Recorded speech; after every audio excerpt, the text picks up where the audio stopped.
Hari Om Sahana Vavatu Sahanau Bhunaktu Sahaviryan Karavavahai Tejasvinavaditamastu ma vidvishavahai.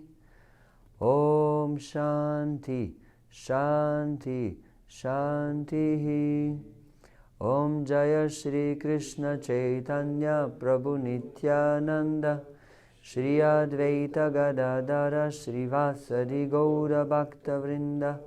Hare Krishna Krishna Krishna Hare Hare, Hare Rama Rama Rama Hare Hare. Hare Krishna, dear devotees. So today we are going to speak about Krishna consciousness as a philosophy and as a culture. Why we have philosophy in Krishna consciousness and why we have culture. And we are going to go through some practical aspects of the culture of Krishna consciousness. So the philosophy generally gives you some idea. Who are you? What is your goal in life? How to achieve this goal? How to go through different moments? Who is God? What's your connection with God? All these existential questions that generally the living entity, human being, has. So now, how to put the philosophy into practice, this is the culture of Krishna consciousness. All the different aspects of the philosophy, it should have a practical way, how they are put in our daily life. Like, for example, we spoke that it's very important to respect authority, to have proper attitude towards authority in Krishna consciousness. So we need a practical way to show this. So that's why we have a certain etiquette, how we deal with senior devotees, with junior devotees, with devotees on our level. This is the culture. Generally, if we adopt properly the philosophy and the culture of Krishna consciousness, if we are in the temple in New York, or we go in the temple in Los Angeles, or we go in the temple in Germany, or we go in the temple in Delhi or in Calcutta, we should see the same philosophy ideas discussed, and we should see the same practice, the same culture, the same way of action. Not always is like that, because generally, philosophically, in ISKCON we have the same philosophical ideas, but when it comes to culture, we have all kinds of cultures, because it's international movement. So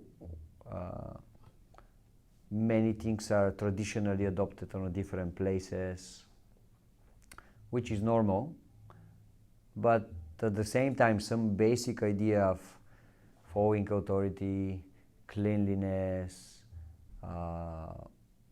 proper lifestyle, more or less they should be the same, especially when it comes to the lifestyle of the devotees.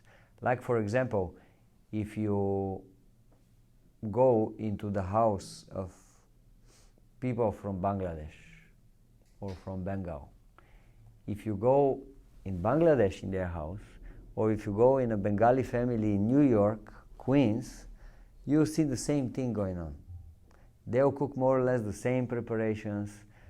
If you see how their house looks inside, it will be more or less looking like the house in Bengal. Yes, it is the same culture. So in the same way, there is a certain culture which goes with the philosophy of Krishna consciousness. And the idea is that if we adopt this culture, this is a culture of sattva guna, the culture of goodness, and this culture will help us to keep easily with the process of Krishna consciousness. So today we are going to discuss practical things. There is a time for philosophy. We have philosophy class every day, but now we are going to discuss a little bit more different cultural aspects like personal habits, cleanliness habits, how to deal in the temple as a general, some nice things that we have to know. So we'll just go through these things. And I will read them, I can comment sometimes a little bit, and you can ask if you have questions. That okay? Yes. So is it clear what's the difference between philosophy and culture?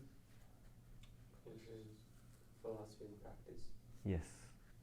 Because you have all these ideas, but they are kind of abstract ideas. So now you have to somehow make them practical for your day-to-day life. So you need a certain way to do it. This is the culture of Krishna consciousness.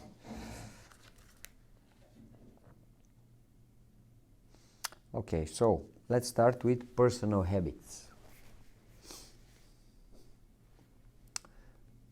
The mouth is a dirty place, being positioned at one end of the intestines.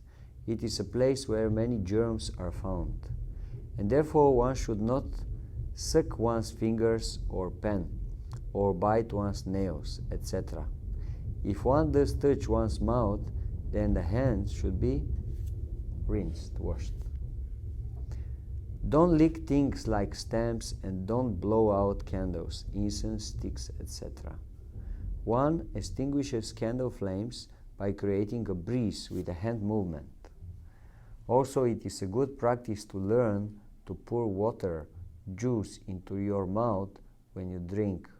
Then the cup remains clean, not having touched one's lips. So these are practical things about the culture of Krishna consciousness. Generally, we see when devotees drink water, they don't touch the bottle or the cup, their mouth. And yes, generally devotees, they don't, like for example, when it comes to stamps on the letters or blowing out the candles, incense sticks, they don't use they don't blow, because the, how you say? The air which is coming from the mouth is considered not clean. So you don't blow on pure objects because they become contaminated. That's why sometimes even in India, in Bangladesh, we can see the culture that when a junior devotee speaks with senior devotee, sometimes they put their hand in front of their mouth. Why? Because the idea is just when you speak with someone without wanting, some little bit saliva just throws out of your mouth. So not to fall on a person who is a respectable person, they can keep their hand in front of their mouth. It looks strange for us, but actually if you think about it, there is some logic behind it. It's again culture of respect.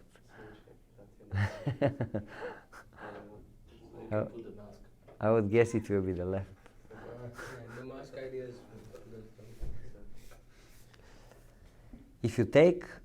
if you make a mess, clean it up, especially in the toilet or wash basin, etc. A place should always be as clean, if not cleaner, after it has been visited by a devotee. So when we go to one place, we already spoke about this. Just we have to create a habit of ourselves always to clean. If you see something dirty, just clean it. If you go to use the bathroom and it wasn't clean before you, okay, you clean it. Don't leave it in the same way.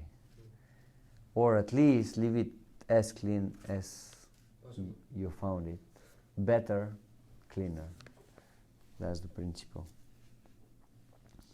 When you clean anywhere in the temple building, try to make the place as clean as glass.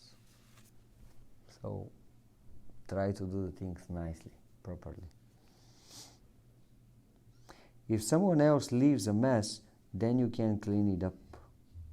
Use the right hand only for eating, chanting rounds, offering and accepting things to and from others, turning on communal switches, opening doors, and using the toilet flush. The left hand is reserved for cleansing oneself upon passing stool. So we know this already, yes? there is a difference between clean and unclean, so we should know. Right hand is used for clean things, like if someone is giving us something, generally we take it with the right hand, or we give things with the right hand, and we eat with right hand. Yes. If we use spoon, with which hand we should? Right hand. Yes, again right hand. That's the best. And those who are left-handed, well, what to do? I guess they have to practice. Like me, I'm left-handed. If I have to eat with a spoon, generally it's not a problem in India because you don't use spoons, but in the West sometimes. If it's a dry item, I can eat it. But if it's a liquid item, it's a big problem for me to eat it with a spoon, because my right hand somehow doesn't work nicely. It's very difficult. But anyway, I guess this is part of our training. We have to change our habits that we have. Do not waste Krishna's energy such as toothpaste, electricity, water, etc. In fact, if you see a light or fire left on somewhere, turn it off. Once on a morning walk, Srila Prabhupada turned off a running tap in someone's garden. Another time, when he was ill in Mayapur, he rose especially from his bed to chastise a disciple for leaving a fan on when she left the room for only 5 minutes. So Srila Prabhupada liked that devotees are conscious and they save the energies of Krishna, they don't waste them. Like for example, when we wash our teeth in the morning and in the evening, do we stop the water or we are leaving the water running? What do we do? Huh? Stop. Yes. Such a thing, small things, yes. So what about when we leave like a stream of water running when we go to use to pass water, so we can get some water in this hand. Sorry, I couldn't get. When like we leave a stream of water running, so we can, when we're passing water, so we just go quick just to get water in the left hand to clean up. What is that? I couldn't get. So passing water. I saw some devotees do this. I started doing it. Was Passing. They would when passing water, they would leave a stream on the faucet, some water running when they're going. So there's some ways where they go, so they can get some water, the left hand to go, then clean that gate with water. Should just bring the bottle or something. Yeah. Still, I cannot really get what's the. The person is passing urine. Yeah. Urine, and he leaves the tap open, so he then can go take some water from the tap and just wash his. That's strange. Yeah, you should just bring the bottle. Bring a bottle. Yeah, some bottle and just, or I use the achemana, just wash it. Anyway, just. Okay. Hare Krishna. For a cup, there's a cup. That is the strangest thing. Do not use your feet to do something that could be done with your hands. That's very important principle. I see very, very often devotees are doing it. Like in the temple room, we have these asanas for sitting. Actually, these asanas, they are respectful, because everything in the temple room is an expansion of Balaram. The temple room itself, the altar, instruments, everything is expansion of Balaram. So especially asana, when you do worship, asana is worship. There is a special prayers you say to the asana before sitting on asana to do puja. And very often devotees, they sit on the asana, then they just pow, one football kick and asanas, they start rolling on the ground. So we don't do things with our feet unless there is other option. Like sometimes there are things on the ground and devotees just move them with legs. Generally we don't do that. We generally use our hands unless it's necessary to use feet, like some very heavy object or something like that. So generally if something can be done with the hands, use your hands. Don't use your legs because you're lazy to do it. You would have just shoved us, so we don't kick it, but it's kind of like. Yeah, with Vyasasana. Not the vyasasana, the asana. So like the mats. But sometimes I'll be sitting down, and after Tosi Puja, I'll just sit up and just like push it. It's better. Oh, how about this? Like I sometimes do that.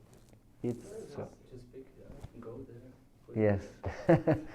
Just take it, go and put it on the spot. The best.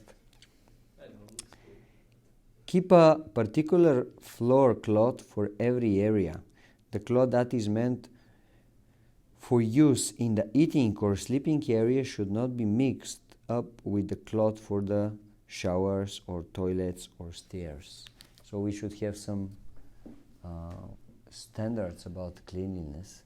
Like if you go in the house of general people, Western people, they may use one cloth for every area.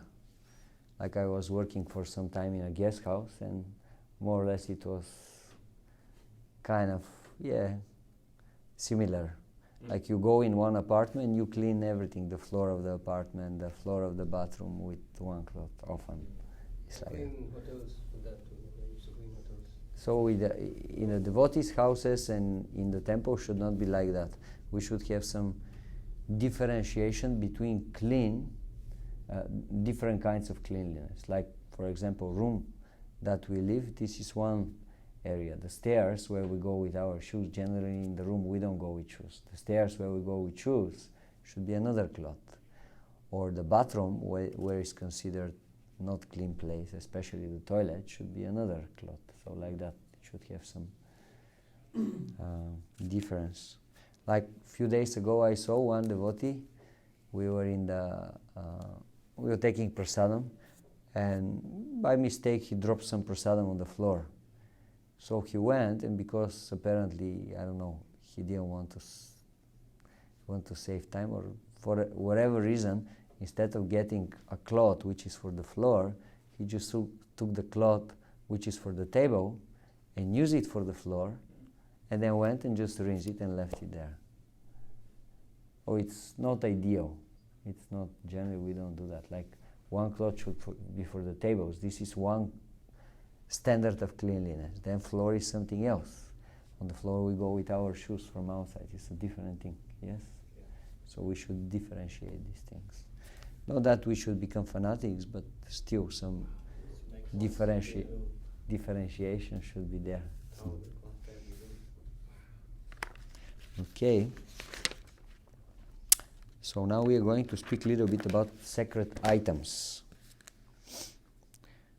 Do not touch your food to any sacred, or use your food to do something that can be done with your hand.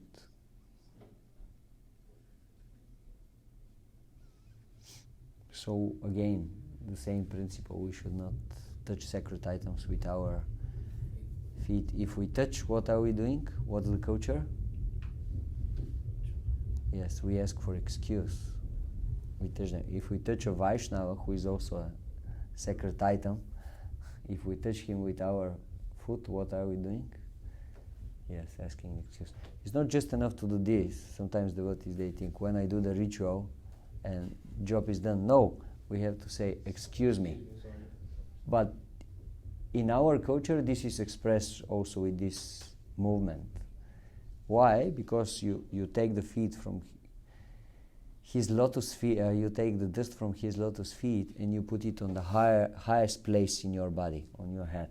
So you show that you take submissive position, subordinate position in front of this devotee. But it's always good to say also, excuse me, Prabhu, sorry, excuse me. It's always good to mention this, so that the devotee say, no problem, everything is fine. Not to stay with any bad feelings towards us. Do not walk over books, devotees, prasada, or any sacred articles. To touch someone with your foot is considered offensive. For instance, if you have to walk past seated devotees in the temple room at a class time, extend your right hand to indicate you wish to go by, and they will move their knees to let you pass. You saw this, yes? Yes, that's the kosher. When you want to show that you want to pass and you don't want to jump over a devotee, just make the sign, put your hand straight, and then devotees, they will understand, okay, he want to pass, so they will move from your way. You can peacefully do it.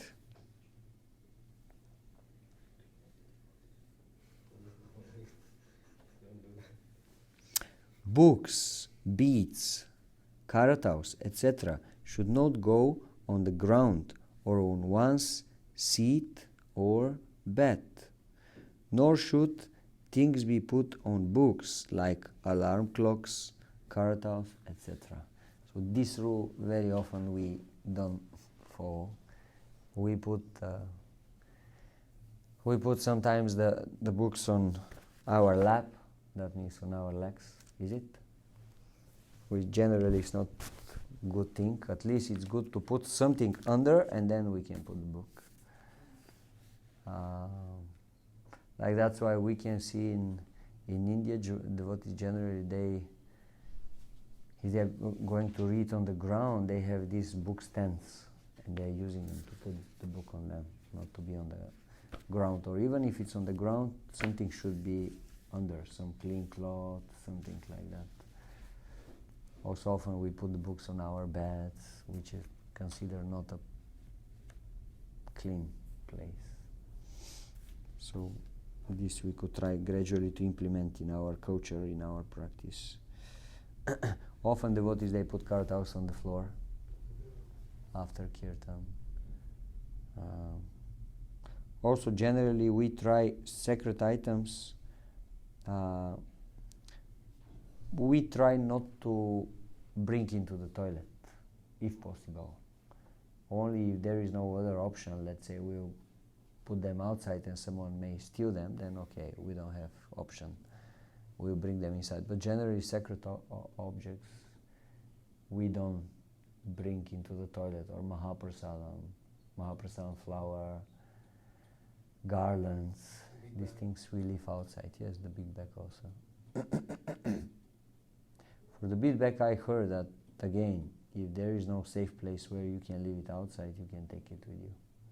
Also for books, for these kind of things. But if there is option, we can leave them outside and then go to the toilet.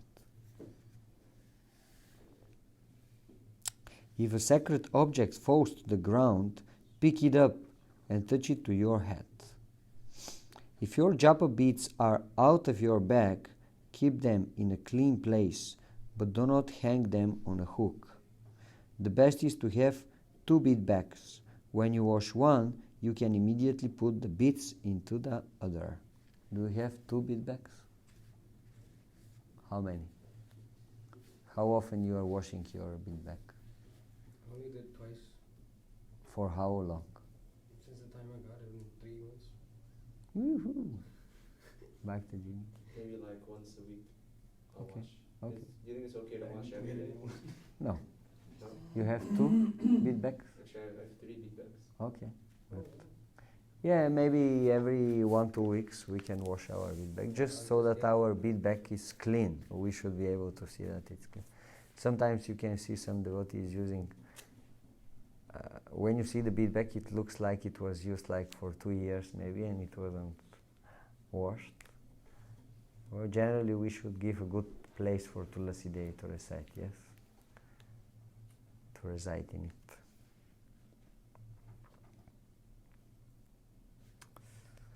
Okay.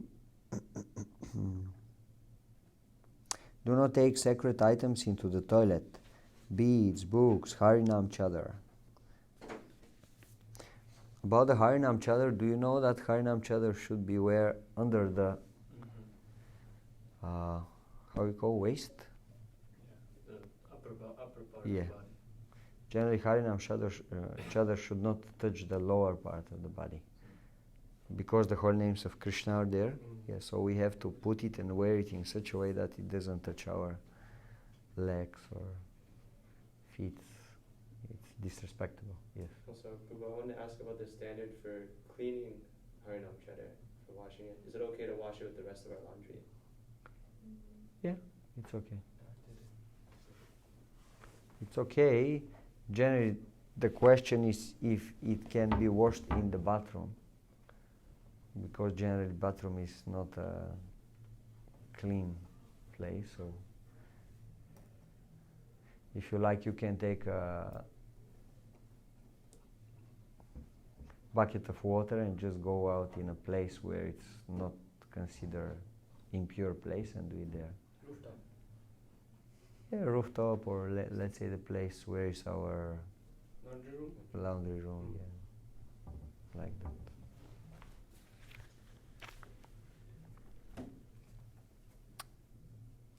Respect sacred items.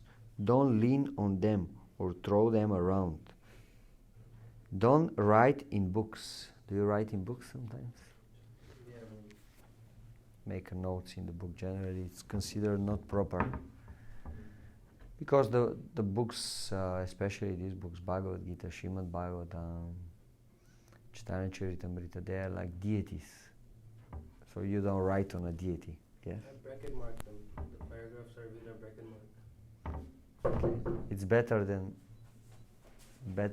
the other one. Hare Krishna. Is this unit working? No. Is it leaking? No. For now, no. Okay, we need to find out if it's working or not. Yeah, if you like, you can. Okay, it's not working right now. Okay, this room is going to be off limits in a few days. It will be? Off limits for the duration of the Rath Yatra. Sure, yes. You just have to use the library upstairs or someplace else. Starting on the 8th, it'll be used for the guests, these two rooms. Okay.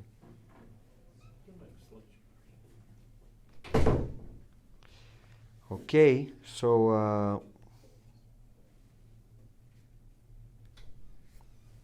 yes, if we are going to make some notes on the books, better to use pencil, because pencil you can erase it after that. But generally the rule is that there are other ways to mark parts in the book, like you can, I don't know how you call it in English. Highlights. Sticky note. Yes, Oh, sticky. you stick Like a things that they show you, yeah, which part is important, like that. flag. Flags, yes, correct. Some papers you can put. Okay, ashrama. Do not take other possessions thinking that everything is Krishna's and therefore everything is one. This is not our philosophy. You need a soap, you don't have a soap. I can use this soap. Prabhu, no problem, everything belongs to Krishna. No, it's not exactly like that. I always ask for Rajbam comes for new soap. Exactly. I had such a case when I was a young bhakta. I was traveling with one more senior devotee than me, Sankirtan devotee. We were on Sankirtan. And then another third devotee wanted to join us, and he came to our place. And suddenly he had to go to the toilet, and he just took the soap of this senior devotee. And this devotee said, "Why did you took my soap?" And this devotee, he said, "Anyway, Prabhu, why you are getting angry? Everything belongs to Krishna anyway, so what's your problem?" And then he took a shower, and then he lay on his bed. And this devotee said, "But can you just get out of my bed?" He said, "Don't worry, everything belongs to Krishna." And then he went and ate half of the prasadam that we have cooked. And then he left. So, this should not be our philosophy. Means everything belongs to Krishna, yes, but Krishna is giving it to certain people. Like what he's saying in the first verse from Ishopanishad.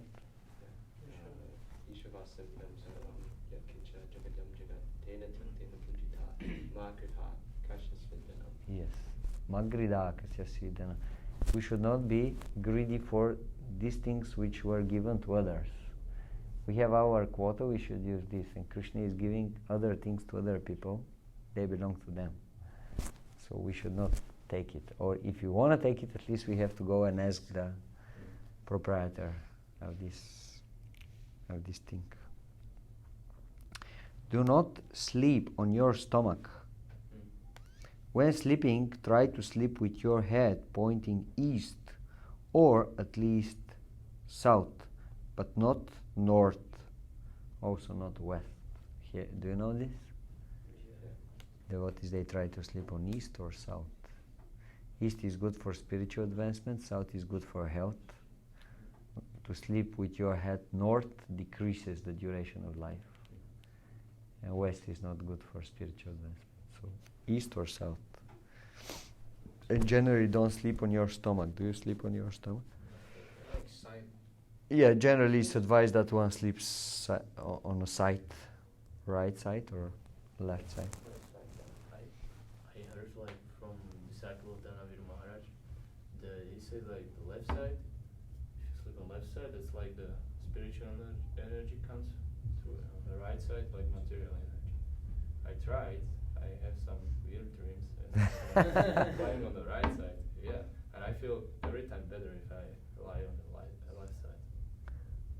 I don't know. Maybe. First time I'm hearing this. Maybe it's like that. What I know is that if you write sidewise on the left side is this helps the digestion.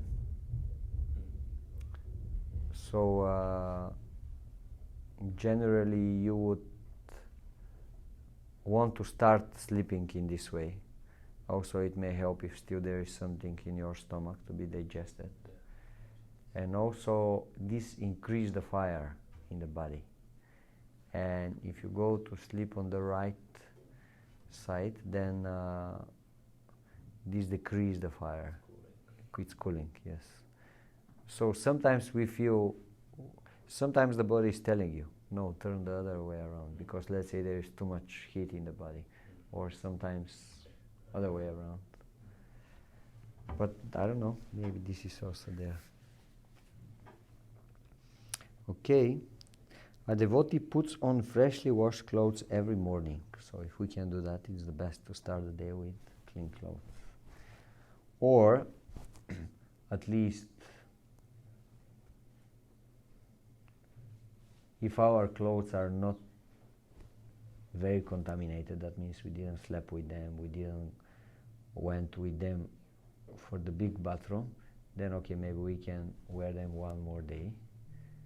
And then generally it's good to change them, especially speaking about dhoti and kurta, the Vaishnava clothes, because they're very easy to wash them, to dry. Let's say if we have to go outside and we are using karmic clothes, then we have to see maybe it's not practical to change them every day, to wash them every day, but at least every 2-3 days maybe. It's good to change them. Especially the underwear, the t-shirts that we are wearing, this is good to be changed every day from a hygienic point of view. Do not stand in one's underwear in front of the Vaishnavas or pictures of Krishna or the Guru. The Lord and his devotee are present in their pictures and so should be respected accordingly. Always keep your lower body covered with a towel or cotton gamsha. But this, many of the devotees, they don't follow. So with the fingers behind. It's Walking around with his underwear all the time. standing only on underwear in front of pictures of Krishna, in front of Vaishnavas, what to speak of in front of deities, it's considered offensive. It's not proper. It's not proper to do that. That's why the culture is that devotees, they always wear gamsha or a towel. And even when they are changing their clothes, if you go to India, you'll see, in order to remove one, let's say, dhoti and to put pants or something, they'll put the gamsha, they will remove one, let's say, the dhoti, and then they will put the pants, and then they will remove the gamsha again. This is the culture. So nowadays, many devotees, they don't know or they don't want to follow because they think it's not practical. But especially those who live in the temple, it's good to follow this culture because it creates better environment. Because we are surrounded with so many sacred objects, so many pictures of Krishna on the wall, and some devotees, they have deities in their room, and Vaishnavas are there. So as we have our towel on, we can take our undergarments out, and on that towel, if we try to put a dhoti and then take the towel out, is that okay too? So it stays covered. It's not so difficult. It takes just a little bit practice, but you can see many devotees are doing it. That's the culture.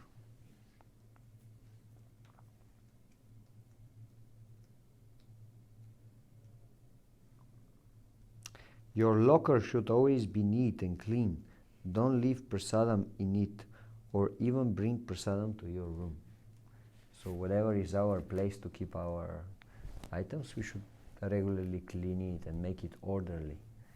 By this you can immediately understand what's the mind situation of one person. When you go and see his possessions, his clothes, immediately this reflects the position of his mind. If everything is topsy-turning his place, that means his mind is also like that. If everything is very clean, neat, orderly, that means his mind is also very in a good order. So it's good. Also the room. When you enter one room, people who live there, immediately you can understand what's the situation of their mind. Yesterday I found a couple of roaches in the room going around here and there. So it needs a cleaning. Yes. Especially prasadam, generally it's not good to keep the prasadam in the place where we are living. I mean, speaking about the temple, there is area where devotees are taking prasadam. Or if we are going to keep something in our room, just make sure that it's very nicely closed in some box or in a nice plastic, nicely closed, so that it doesn't attract different kind of bugs, so on and so on. Of course, at home is different. At home, devotees, they have different standards. But if you go, let's say, to the Brahminical Indian houses, you see they follow the same standards like people in the temples. They won't eat anywhere and everywhere. They'll have place where they eat. This is the culture. Brahminical people, they know. This is the culture. It helps for cleanliness.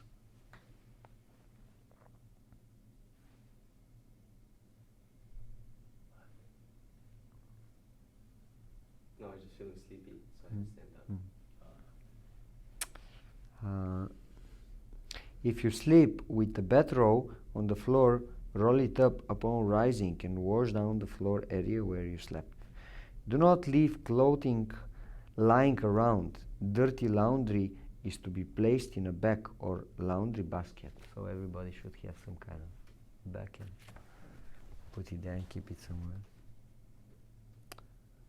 The ashrama floor should be washed daily, if possible. That's the best. Prasadam should not be taken into the ashrama. Okay, let's see. We have a little more time. So some interesting things about the kitchen standards. Let's see now what you're going to say here. Kitchen. The kitchen is an expansion of the altar. So, whatever you do in the kitchen should be done with great care and attention for the deities. So kitchen is just like you are in the altar. This should be the consciousness of the devotees. Wear only clean, uncontaminated clothes in the kitchen. Clothes that have been eaten in or worn in the bathroom cannot be used. Of course, there is in the brackets depends on the standards used in the particular temple. So, for example, in our temple here we have two kitchens, yes? Upper kitchen is with very high standard. As we are saying, there is no difference between the kitchen and the altar. So basically, when you go in this kitchen, when you do something in this kitchen like cooking or cleaning, we should try to have the same standard as just like we are entering the altar. So that means clean clothes, generally taken bath, and so on and so on. Now the down kitchen, the standard is little bit lower. For someone may say for a practical reasons. I don't know if they are very practical, but for whatever reason, this is how it is decided. So it's a little bit lower standard. Upper kitchen, they say it's only Dili's kitchen. Yes. Like they don't cook like temple stuff in there. Yes, they don't. Generally, they don't cook for the devotees. They cook for the deities, and of course, devotees they take Mahaprasad. In this way, it's easier to maintain this high standard. When too many people have to be in one place, if all of them they don't have the culture, it's very difficult to maintain a certain standard of purity. Yeah. Like sometimes here, different kinds of people they come, they help for cooking, especially when there is big cookings for like 150, 200, 300 people. So it's a little bit more difficult.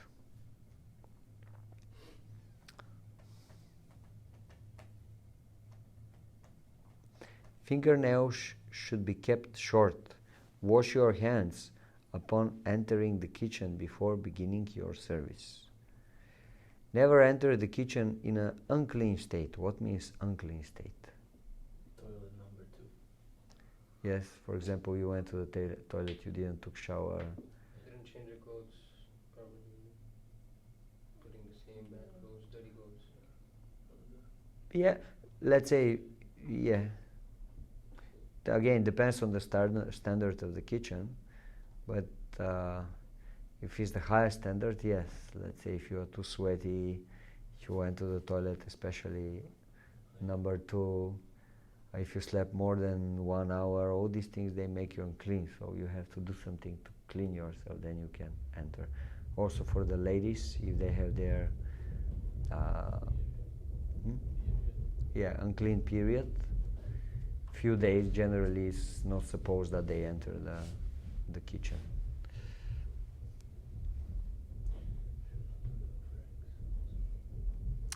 Don't put anything in your mouth or touch anything to your mouth while in the kitchen. Don't rinse your mouth or spit in the kitchen sinks. I think at least this one we know. No eating or drinking in the kitchen. If you touch the floor, if we have to eat something or drink something, just go out. Just go out of the kitchen, do the job, wash yourself, your mouth, your hands, and then you can enter again. Like in the beginning, there is this interesting story.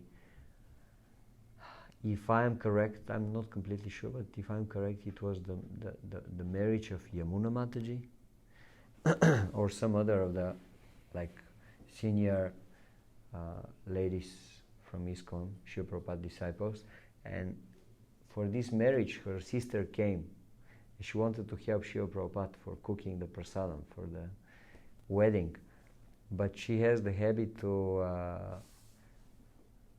I think, she wants to smoke from time to time, and few times she wants to drink water, so every time Srila Prabhupada was saying, okay, come out of the kitchen, he gives the water, then she drinks. Srila Prabhupada is saying, no, wash your hands, now you can enter inside. I think I saw the video, I think that was the Yamuna. Yeah, that was Yamuna. She was telling the story, Prabhupada was training her. Okay. It was like, first time they were cooking together, it's like big changes for her. Yeah, I don't remember exactly the story, but I remember this thing that 3-4 times Srila Prabhupada every time was saying, okay, now clean yourself, go outside. Okay, yeah. Like that.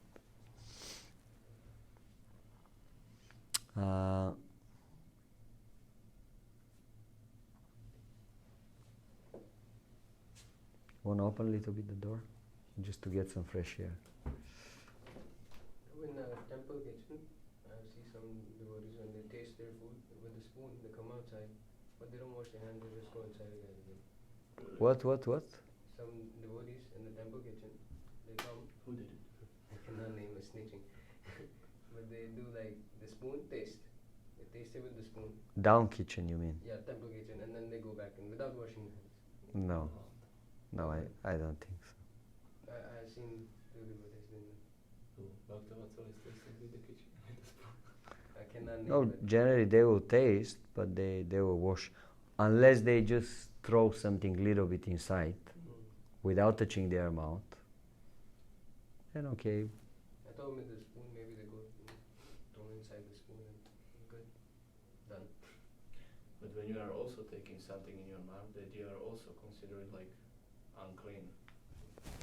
Even if you are not touch your fingers, like, small piece of prasadam, and you are in the kitchen, then you are also like a little bit unclean. You must wash your mouth outside, and then you can be safe in the kitchen. Yeah, it depends again. This is a question of standard. Like you have the pure Brahminical standard, that you have lower Brahminical standard, that you have the Kshatriya standard, then you have the Vaishya.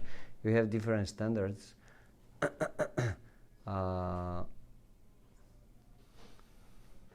It depends. But In I will tell you some secret that generally devotees they don't know, but let's say in Mayapur, we have two altars, Panchatattva altar and Radhamadhava altar. Radhamadhava altar, everything is extremely strict. Devotees are super strict about cleanliness, about everything. Panchatattva altar, the things are a little bit more relaxed. So sometimes you can see the devotees, the pujaris, they just come out of the altar on the stairs just next to the door of the altar there. You know the stairs? Have you been there? Basically you just come out of the door of the altar with some mahaprasad and they just throw it in their mouth and they eat and they go inside. So they consider that this is not contamination. The idea is that when you eat, always some part of the prasadam will maybe fall down from your mouth, or you see like the same thing when you go to the toilet, because always some drops of urine or something will fall on your clothes, so that's why clothes are considered contaminated. That's why actually if you go to India, generally people they go to toilet by how you say in English?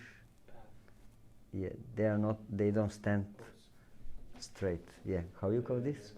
Yeah, they squat and then they go to toilet, even to a small toilet, because the idea is that you'll be able to do the job without getting your clothes contaminated.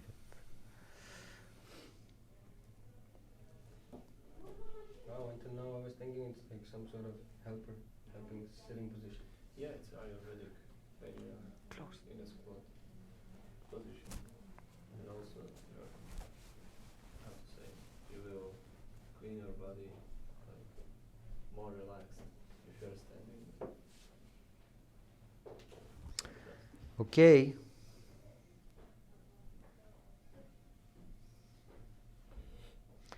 If you touch the floor, the waist bin, or any of the openings of your body, wash your hand before touching anything else. So you touch something which is considered not pure, like for example floor, you walk on it. Floor is generally pure. Earth is considered pure. But because we walk on a certain place, this place is considered not pure. So if you wipe this place, you can consider it pure. You can put buckets there, you can put different paraphernalia that you're using for cooking. But you should not walk on the same place. Like in India, very often we can see they put many things on the ground, but first they wipe the place. But if we touch, let's say, the floor where we are walking, the dustbin, or if we touch, let's say, our nose, our ear, we have to wash our hand. Then we are considered clean again. I don't know if it's scientifically researched that even our cell phones contains a lot of germs more than the toilet seats. That's true. I would guess so, because we are not cleaning them in any way and we are bringing them anywhere and everywhere. We are touching them with so many things. Yes, I agree. We should probably clean them with rubbing alcohol at least. Buy a phone that you can wash regularly. Plastic. No, it's anyway, I see some devotees that like to rinse the phone under the faucet. Oh wow. Yeah, so many they're not Okay. waterproof. It's like cupping like the charging end, just washing like the I have a front and BlackBerry. back. And like holding it like that so water doesn't get in the top. Right? Okay, something also very important. No unnecessarily talking in the kitchen, only Krishna Katha or something directly related to what you are doing. This is something that generally devotees nowadays, they don't really follow. But the idea is that whatever is in your mind, it will go in the food that you are preparing. So that's why in order the food to be very high quality, devotees are trying, when they are in the kitchen, to listen Kirtan or Krishna Katha, like that. Even generally they don't speak much. Why? Because when you are speaking and you are cooking, it's unavoidable some part of your saliva will go into the food and you will be offering this to Krishna. So generally, devotees, they don't speak super enthusiastically. Sometimes we do it because festival, this and that, but generally, better just to listen kirtan or lecture or something like that. probably know of a guy, devotee of Sri Chaitanya Mahaprabhu, who was begging. And he went to ask for, rice from a house, but he saw a young daughter. He had these lusty thoughts. And when he cooked the rice, Chaitanya Mahaprabhu ate it. Chaitanya Mahaprabhu felt the consciousness. He told, Chaitanya Mahaprabhu told the devotee to get out, leave, and that the devotee committed suicide. Yes. The consciousness went and said, Junior Haridas. yeah. That was his name, yes. So the idea is that try to keep ourselves in a good consciousness when we are cooking. If you are sick, or if we have bad cold, we should not work in the kitchen. Why? Because when you are sick, your consciousness is also. And also because the bacteria, they can go into the food, and they'll eat the food, and they'll get also sick. So it's a question of common sense. It is important not to enjoy any of the preparations that are being prepared for Krishna's enjoyment. You should not smell what is being cooked or even look at it with that enjoying spirit before it can be offered. What to speak of tasting it. So generally when other devotees are cooking for Krishna, we shouldn't go and just, oh, this looks very nice, Prabhu. Ah, very, very. Oh, pizza. Oh. No, you don't do that. Just get out of there, lusty rascal. This is for Krishna's pleasure, not for you. So if we are not the cooks, and if we don't have any service in the kitchen, you better get out of there. And if you have a service, look your service. And if you are cooking, okay, then you have to do it nicely for Krishna. This is the idea. So generally, that's why it is said that generally devotees with second initiation should cook. And devotees with second initiation should serve. This is the standard in Gaudiya Math. Why? Because it is supposed that they will have good enough quality to do the things properly. So when they cook, they won't desire this food for their enjoyment. They will do it for the pleasure of Krishna. When they will serve, they will be peaceful enough to serve nicely, properly the prasadam to everybody. Not that you are serving, but you are already thinking, oh, my prasadam, I'm so hungry. Come on, fast, I don't have time for you. So it should be the proper mood of service, the prasadam. It's not just to cook the prasadam, you have to serve it to Vaishnavas with the proper mood, proper mentality. Clean up the place you are about to work in and clean it up after you have finished. That's very important principle. Very often devotees, they don't do it. If you use something in the kitchen, clean after yourself. Why we are cooking in the kitchen? Everything that doesn't require thorough cleaning, clean it immediately. Like sometimes devotees, they use something like whatever, some pot, something.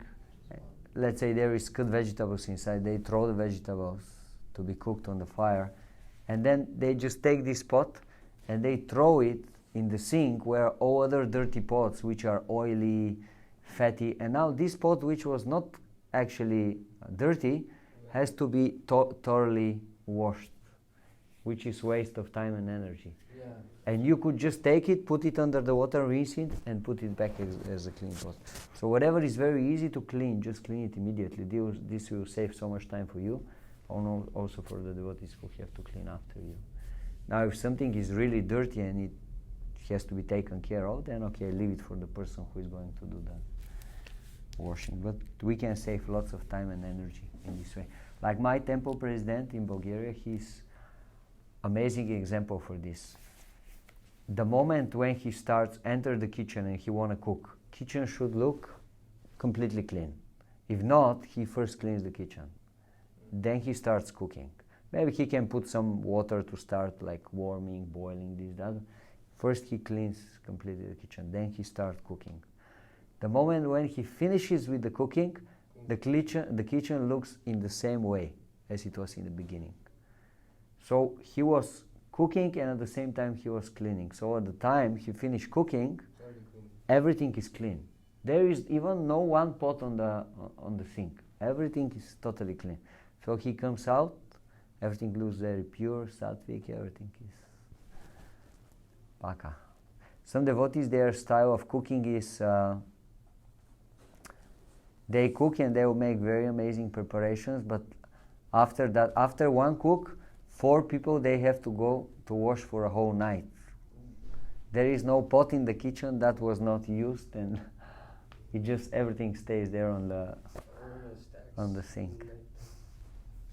So means not that we should really give ourselves and do very nice preparation, rich preparations for Krishna, for the Vaishnavas, but at the same time be a little bit conscious that okay, whatever we use, someone has to wash it after that. So at least those things that can be washed immediately, wash them. This will be so helpful to the person who is doing the cleaning after that.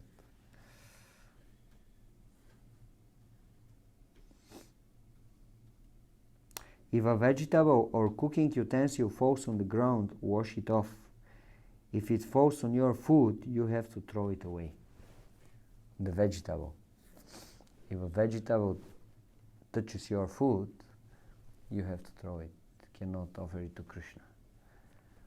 Or if it falls on the ground, you have to wash it, then you can use it. Or if your cooking utensil falls on the floor, you have to wash it nicely, generally with the soap. If it touches your foot, again, wash it nicely with the soap. Ideally with cow dung. I don't know if devotees here are using cow dung. But generally this is the standard. If something is considered contaminated, you have to wash it with cow dung, then it's considered pure. Even the vegetable, Prabhu? No, no vegetable. Vegetable just with water. Yeah. Wash it with water. Sorry. But cooking utensils, if something is considered contaminated for one reason or the other, we have to clean it with cow dung. Many temples, devotees, they have, let's say, a liquid with which they are doing the washing. Inside they put some cow dung. So anyway, when you are doing the washing with the soap, little bit cow dung is always there, so it purifies the pots. Women should always keep their hair tied back and covered with a scarf. Men should make sure that their shika is knotted. Don't pass air or bulb in the kitchen. Yeah, very often, many times it was happening, a guest is, honorable guest is coming and you serve him prasadam and he finds in the prasadam hair. This is not good. Yeah. It shows that we don't have a good culture. Manner of preparing. So we should avoid this one. What else we have? Okay. 2 more things, I'll just read them very fast, just to finish the material. Temple. Never enter the temple in an unclean state. So again, what is unclean state? At least never enter the temple if you went to the toilet. Yeah. Yes. Not taking a shower. Big toilet without taking shower and putting clean clothes. Yes. Let's say you were working something, you're super dirty. Don't go in the temple. Just go take shower, then go in the temple. Unless this is your service, you have to go in this. Sometimes when I'm doing service in the doors, I'm not that sweaty, but whenever the arti curtains open, I just... No, let's say we are speaking different situations when you are dirty. One should ring the bell or knock on the door and chant the names of the deities when enters the temple room. Do you do that? When you enter the temple room, you should make some sound. In the temples in India, you have a bell. You have to ring the bell, or at least knock, give a sign that you are entering, and then entering, generally you would say the names of the deities. Jai Radha Govinda, Jai Mahaprabhu, Jai Gaurnitai. This is how you enter the temple room. I learned something new. Generally, this is the standard. One should always pay obeisances when entering or leaving the temple room. So both entering or leaving. Obeisances should be offered with 2 hands on the floor, not 1. What about this one? Do you follow it? Sometimes probably we have a bead bag that we don't want to touch. This is what I'm saying. So this is what it is said here. Generally, when you offer obeisances, you have to do it with 2 hands. So that means, let's say you finish your round, you offer obeisances, then you go out, then you continue next round. Like that. Generally, this is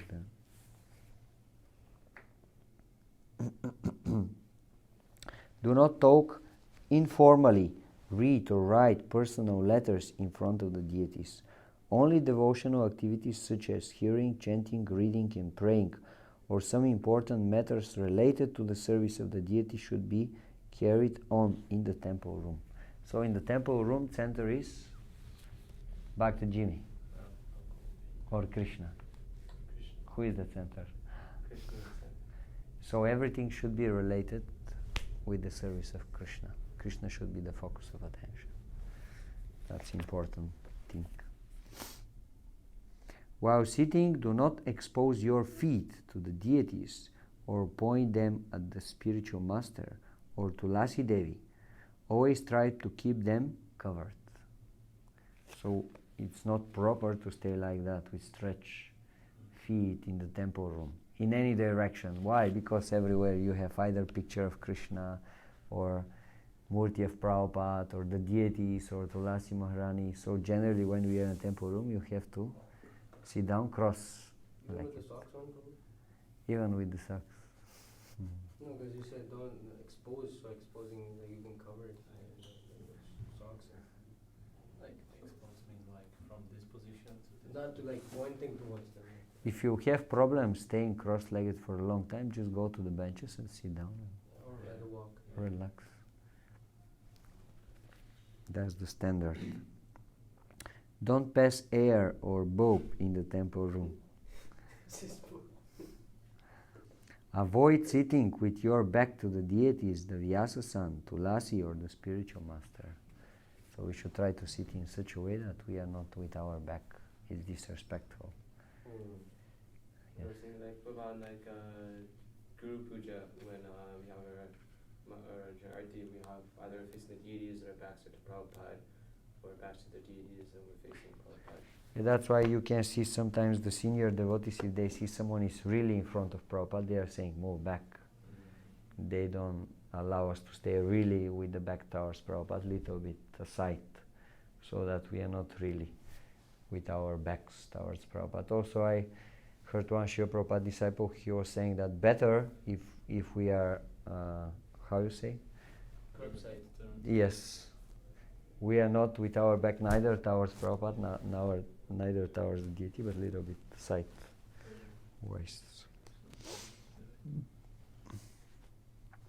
And the last thing is bathroom.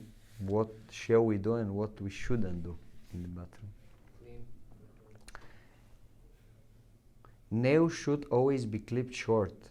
This should not be done in one's bedroom, but in the bathroom. And the clipping should be flushed away down the toilet or sink, or thrown in the rubbish bin, provided. Evacuating, nail cutting, teeth brushing, shaving should be done before showering. Jump 5 times. Haribo. Okay. Devotees prefer to use water than toilet paper. It is much cleaner when they go to the toilet. This is the culture. We are speaking about how we put the philosophy in practice. This is the culture how devotees go to toilet. They are using water to clean themselves, not toilet paper. Generally, this is the culture.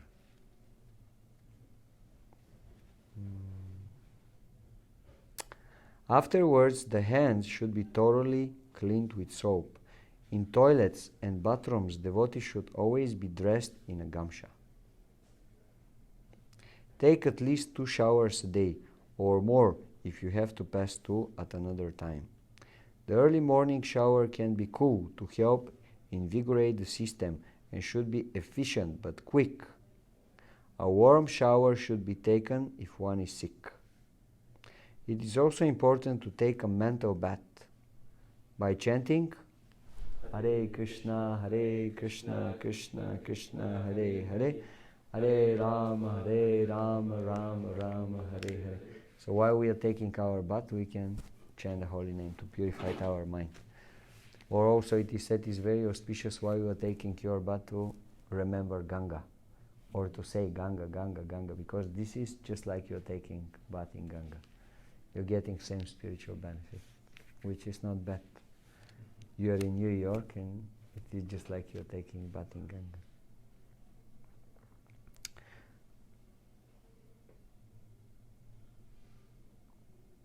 Tilak should be applied in all 12 places after showering. After the following activities, one is considered unclean and therefore needs to take a shower.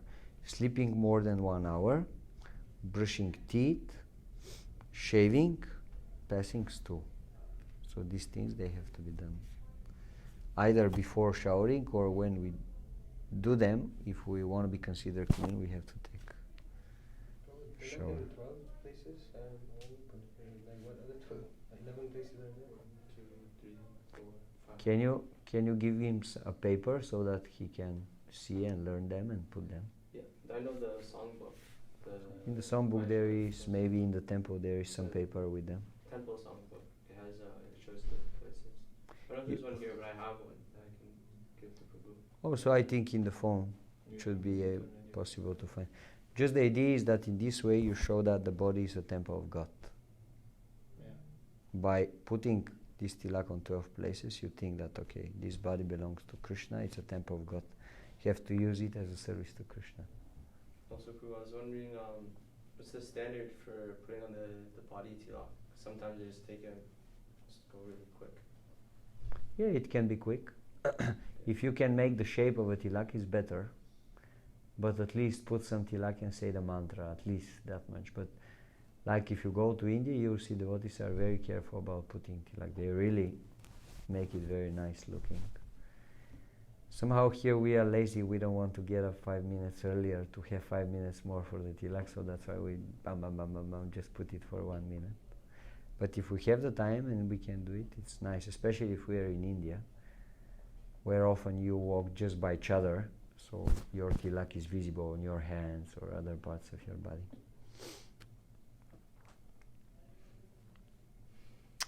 One should also take a shower after returning to the temple from Harinam or from hard work that makes you all sweaty. So if we feel dirty, we have to go and take shower. Do not worry about all these rules and regulations. Soon they will be your second nature. We all make mistakes in the beginning. Most of what we do is simply common sense. If anything is not clear or confuses you, please don't hesitate to ask someone. Hare Krishna. Do you have some questions, something? Or everything is completely clear? Yes. So as I see over here in the picture, tilak should be placed in 12 places. So tilak should be in the same shape as we put on the head. Mm-hmm. Back is going to be kind of impossible. That's the best. You try your best. If you practice, after a little it is becoming like, by practice it's very easy. I know devotees, they put tilak on their body without a mirror. So experienced, they just put everywhere nice tilak without even a mirror. Yes, so experienced, like pujaris and so on. And they also have these names, Damodara, Namaha. Yes, when you put the tilak on the certain place, you have to say this mantra. They mean something specific. It's a certain deity, form of Krishna that resides on this place in your body. So in this way you become conscious, this body is actually a temple of Krishna.